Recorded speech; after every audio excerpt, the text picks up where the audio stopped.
नमस्कार दोस्तों, बहुत बहुत स्वागत करता हूं आपका एक और नई वीडियो में। IRFC में आपके लिए लगातार ये 22 रुपये का जो लेवल है उसको ऊपर क्लोजिंग हमें नहीं दे पा रहा है और शेयर आपके लिए डाउनफॉल की तरफ दिखता जा रहा है। तो सबसे पहले आपके मन में जो सवाल होगा वो यही होगा कि जो लॉस हो रहा है हम उसका क्या करें। जैसे कि मैंने अभी कुछ कमेंट्स पढ़े थे, कल के दिन में भी किसी को 30,000 का लॉस है तो किसी को 20,000 का, किसी को 15,000 का, मतलब कि बहुत बड़ा लॉस हो रहा है। क्योंकि अगर देखें तो 15% से ज़्यादा स्टॉक क्रैश हो चुका है। तो अभी हमारा नज़रिया क्या होना चाहिए। और दोस्तों दूसरी जो इम्पोर्टेंट खबर वो ये, जैसा कि एक कमेंट में मैंने उसमें भी पढ़ा तो उसके बाद मेरी भी नज़र यहाँ गई। जैसे कि आप देख सकते हैं 750 मिलियन डॉलर का जो इन्होंने नोट ऑफरिंग की है। तो ये क्या है, क्या इसका फ़ायदा है, क्या इसका नुकसान, क्या हमें इसमें अब बने रहना चाहिए या नहीं।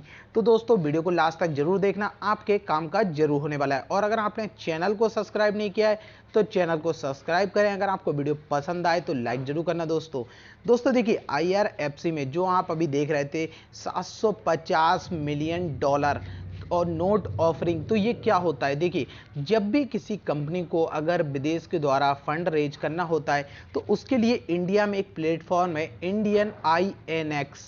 तो ये इंडियन इंटरनेशनल एक्सचेंज है। इसमें जब कंपनी कोई भी अपने बॉन्ड्स या कुछ भी लिस्ट करते हैं तो उस पर उन्हें विदेश से जो पैसा लेना होता है इसलिए वो वहाँ पर लिस्टिंग करते हैं। और जो ये 750 मिलियन डॉलर देख रहे हैं तो ये इसी का मतलब कि ये फंड रेज करने का एक तरीका है IRFC का। क्योंकि आप जानते ही हैं,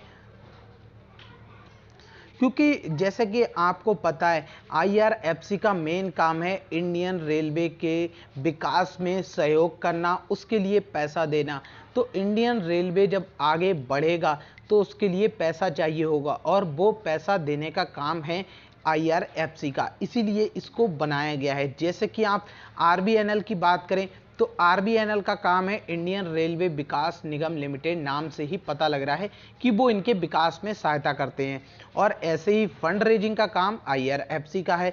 तो इनके पास जो पैसा आता है वो कहाँ से आता है, तो वो पैसा भी जैसे कि बड़ी बड़ी कंपनियां LIC हैं या कोई भी इस तरह की कंपनियां, उनसे ये पैसा लेते हैं।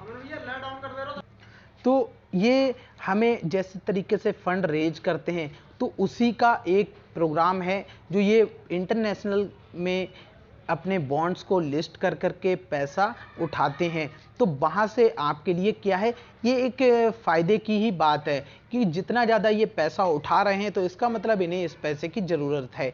और ऐसा भी नहीं है, कभी कभी एडवांस में भी पैसा उठा करके अपने पास रिजर्व बतौर भी रख सकते हैं, जिससे कि जब भी इन्हें ज़रूरत हो देने के लिए तो इनके पास फंड होना ज़रूरी है। क्योंकि आप देखेंगे किसी की कोई भी कंपनी हो, अगर उसके पास रुपए नहीं हैं तो वो कंपनी नहीं चल सकती। सबसे मेन चीज़ है रुपए। और आप भी अगर इस वीडियो को देख रहे हैं तो सिर्फ पैसे कमाने के लिए ही देख रहे हैं।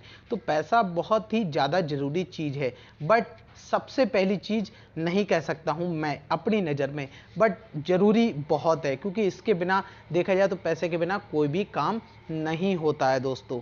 तो अब अगर हम बात करें इस शेयर में तो आपके लिए लगातार गिरावट दिखाई दे रही है। और मैं आपसे कई बार ये कह भी चुका हूं कि दोस्तों आपको इस शेयर से अभी निकलने की ज़रूरत नहीं है किसी भी तरीके से। क्योंकि अगर देखें तो लॉस तो बहुत ज़्यादा हो चुका है, 15% आपका पैसा डूब चुका है। बट हम उसे डूबना इसलिए नहीं कहेंगे दोस्तों, क्योंकि आपको पता है पैसा डूबता कब है, जब हम किसी ऐसी कंपनी में, जैसे बोले ना पेनी शेयर में पैसा लगाते हैं, तो पेनी शेयर हम उसे कहते हैं जिसकी फंडामेंटल्स ख़राब हो चुके होते हैं और जो शेयर 10-20 रुपए के नीचे होता है और उसमें बहुत कम उम्मीदें रहती हैं।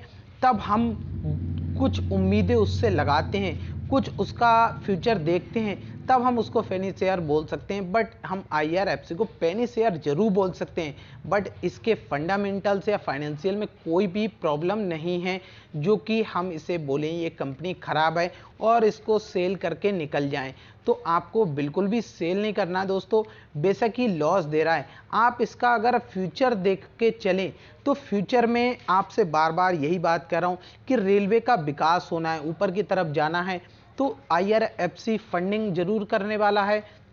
जब ये फंडिंग करेंगे तो उसके लिए इन्हें इंटरेस्ट मिलने वाला है। तो ये भी जहाँ से फंड उठाते हैं उस पर भी ये इंटरेस्ट देते हैं, बट वहाँ पर क्या है, मान लीजिए इन्होंने 1 रुपए के हिसाब से इंटरेस्ट पर पैसा लिया है और ये पैसा जो दे रहे हैं वो 5 रुपए पर दे रहे हैं, तो इसीलिए इन्हें फ़ायदा होता है, क्योंकि रेलवे को भी इससे फ़ायदा है। रेलवे का जो है पैसा वो इन्हें देते, तो वो भी इतना नहीं कि जो नॉर्मल बैंक्स आपसे 8 से 10% ब्याज लेती हैं उस इंटरेस्ट पे नहीं देते हैं, लेकिन ये भी किसी से पैसा लेते हैं। तो इस वजह से सबसे बड़ा प्लस पॉइंट यही है कि गवर्नमेंट की वजह से, सरकारी कंपनी है, इस वजह से ट्रस्टेड है, इंडियन रेलवे है, तो इसी वजह से आपके लिए जो विश्वास है उस विश्वास की बदौलत इन्हें कम ब्याज पर पैसा मिलता है, और उसी वजह से आपको इसमें बने जरूर रहना चाहिए। दोस्तों एक चीज़ आप समझ के चलिए, आप कम से कम अगर इसका टारगेट कुछ नहीं तो 2025 का टारगेट तो ले लीजिए। दूसरी सबसे इंपॉर्टेंट चीज़ आपसे कहना चाहूँगा दोस्तों, OFS।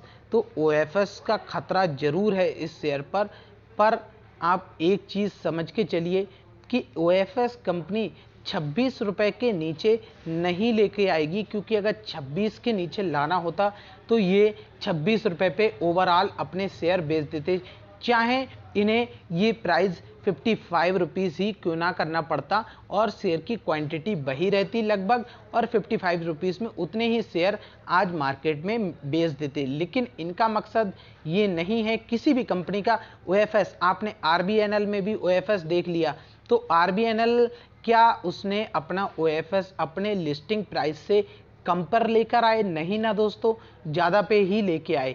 इसी वजह से हम कह सकते हैं OFS से आपको नहीं डरना चाहिए। OFS के टाइम पर आप या तो ऐसा कर सकते हैं, OFS आने से 1 मंथ पहले या 10 दिन पहले या 5 दिन पहले आप अपना स्टेक सेल कर सकते हैं, और उसके बाद जब OFS में आपको डिस्काउंट पर मिले तब आप दोबारा से बाय कर सकते हैं। तो दोस्तों इसी हिसाब से आप चलिए और इसको लॉन्ग टर्म के लिए होल्ड करिए, सेल करने की ज़रूरत नहीं है। मैं समझता हूँ आपके सभी सवालों के जवाब मिल गए होंगे दोस्तों। अगर आपका कोई भी सवाल छूट गया या आपके मन में कोई और सवाल है और आप भी अगर इसमें लॉस में हैं, तो आपके लिए बस सबसे अच्छा तरीका है वो है इसमें होल्ड रखना। तो लॉन्ग टर्म में होल्ड करिए दोस्तों और शेयर में बने रहिए, आपको प्रॉफिट 100% होने वाला है। और दोस्तों आपसे एक चीज़ और मैं कहना चाहूँगा कि आप अपना पैसा बहुत ही सोच समझ के लगाएं किसी भी शेयर में, और अगर एक बार किसी में इन्वेस्ट कर दें तो उससे निकलने का तभी सोचें जब उसके फंडामेंटल्स ख़राब हों। तो लॉन्ग टर्म का प्लान करके ही इन्वेस्ट किया करें, अदरवाइज आपको इन्वेस्टमेंट की जगह फिर ट्रेडिंग करनी चाहिए, जिससे कि फिर आप ऐसे स्टॉक्स में ट्रेडिंग करें जो कि डेली में आपको अच्छा मुनाफा निकाल करके दे दें।